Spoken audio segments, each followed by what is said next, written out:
They want you tired, they want you broken, they want you quiet.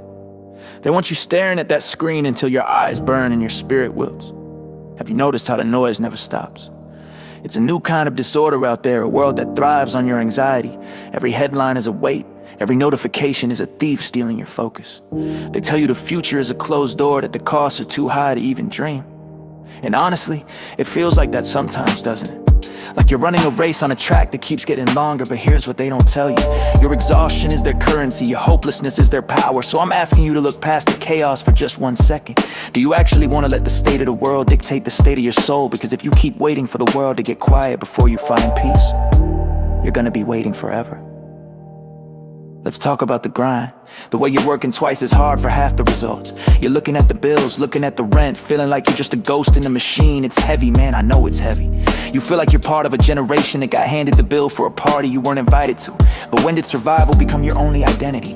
When did getting by become the ceiling of your existence? You're so busy trying to keep your head above water that you've forgotten how to swim toward the shore. You're letting the cost of living turn into the cost of loving your life.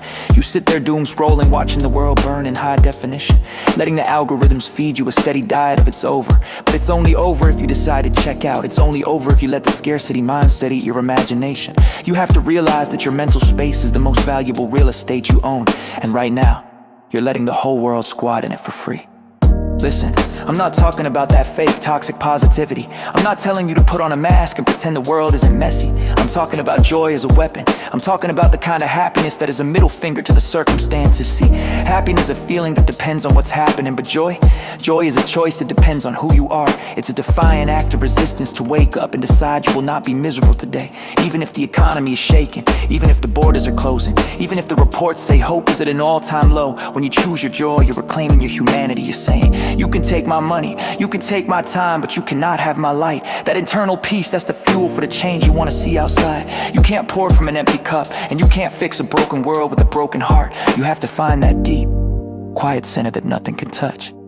You've been waiting for a savior, waiting for a leader, waiting for a break, but nobody is coming to hand you a crown of peace. You have to go into the basement of your own mind to flip the switch yourself. Stop letting people who don't even know you cross your boundaries. Stop giving your energy to arguments that don't move the needle. You say you want a better life, but look at the state of your focus. You're spread thin, reacting to everything, responding to nothing. You've let one bad chapter convince you the whole book is a tragedy, but you're the author, remember. You might not control the weather, but you damn sure control the ship.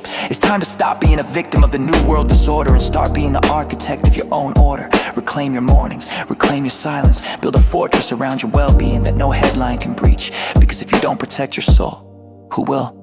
So where do we go from here? You look in the mirror and you tell the truth for once. Are you gonna be another statistic of burnout? Or are you gonna be the anomaly? The world is waiting for people who are fully alive, not people who are just functioning, but people who are thriving in the face of the fire. That's how you win. You win by refusing to let them steal your wonder.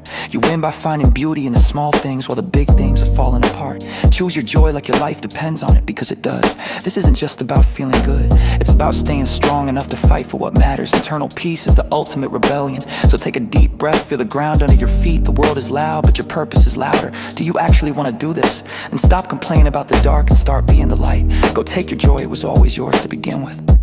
Otherwise, you're just crossing yourself.